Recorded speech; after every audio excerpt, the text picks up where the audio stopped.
Mes frères et sœurs, la paix du Seigneur soit avec vous.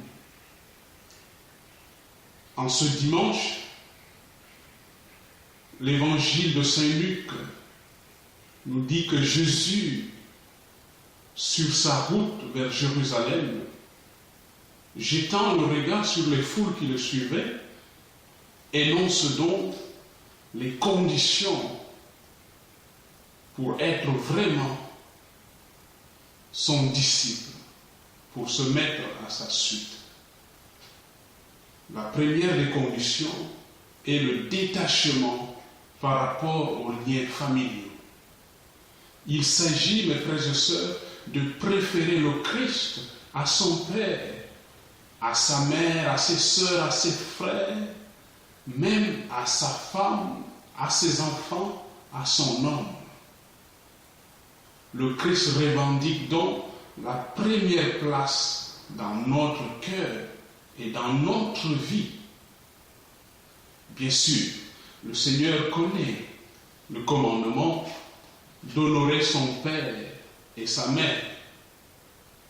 Et il est aussi le premier à nous enseigner que le lien entre l'homme et la femme est tellement sacré qu'il n'appartient pas à l'homme de le dévier. Et il dit, ce que Dieu a uni, que nul ne le sépare.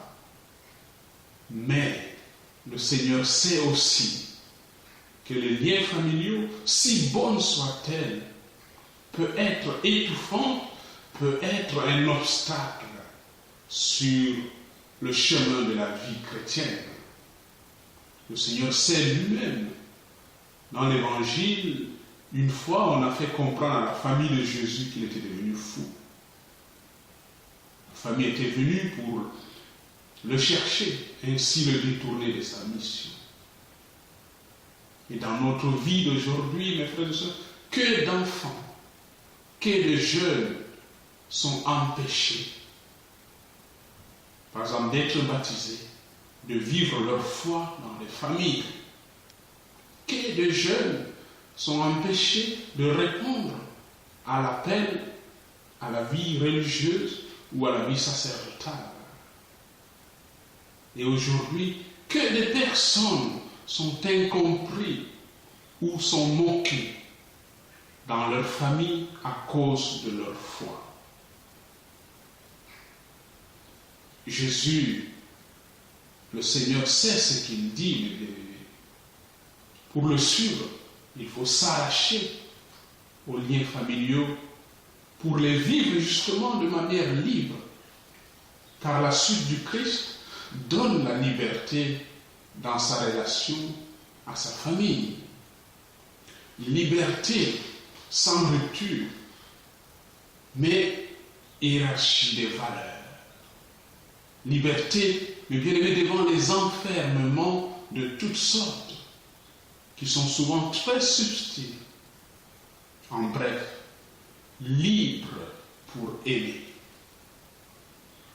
La seconde condition est le détachement par rapport à ce conditionnement, le qu'en dira-t-on. En effet, porter sa croix, c'est justement supporter l'humiliation, les moqueries. Ce n'est pas avoir honte du Christ devant les hommes.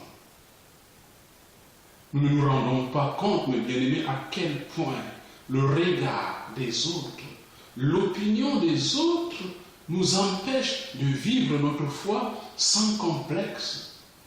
Très souvent, on est embarrassé quand on veut poser tel geste ou prononcer telle parole. On se demande qu'est-ce que l'autre va dire, qu'est-ce qu'on va penser de moi. Que d'actions, que de bonnes actions sont étouffées à cause du regard des autres.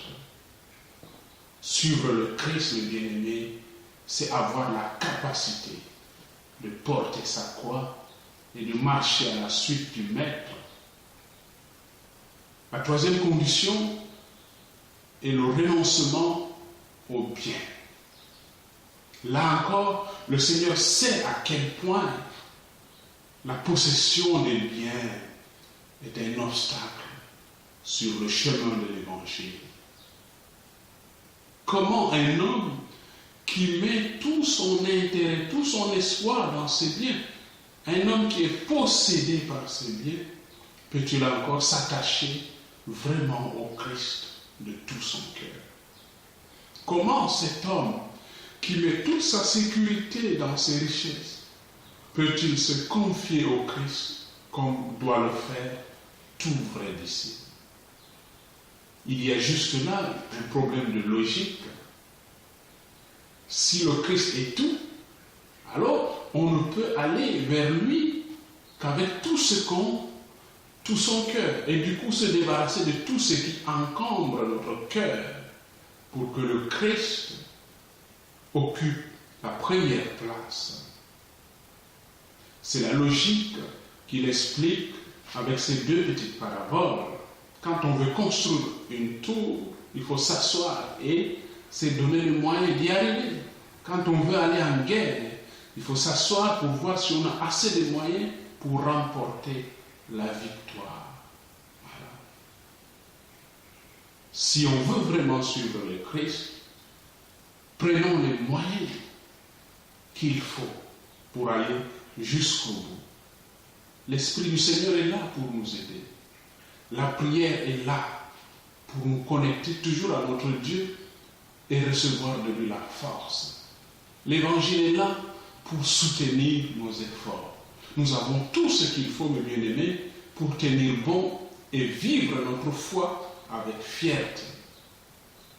Telle est la sagesse, la vraie, celle que nous donne le Christ. Que le Seigneur, mes bien-aimés, donne à chacun de nous la grâce d'entendre cette parole du Maître ce dimanche et de l'accomplir avec joie et liberté. Que le Christ soit notre préférence. Que le Christ soit notre référence. Que le Christ soit notre espérance. Fiez-vous en lui, mes bien-aimés, ne craignez pas. Fiez-vous en lui, ne craignez pas. La paix de Dieu gardera vos cœurs. Fiez-vous en lui. Alléluia, alléluia. Fiez-vous en lui, ne craignez pas. La paix de Dieu gardera vos cœurs. Fiez-vous en lui.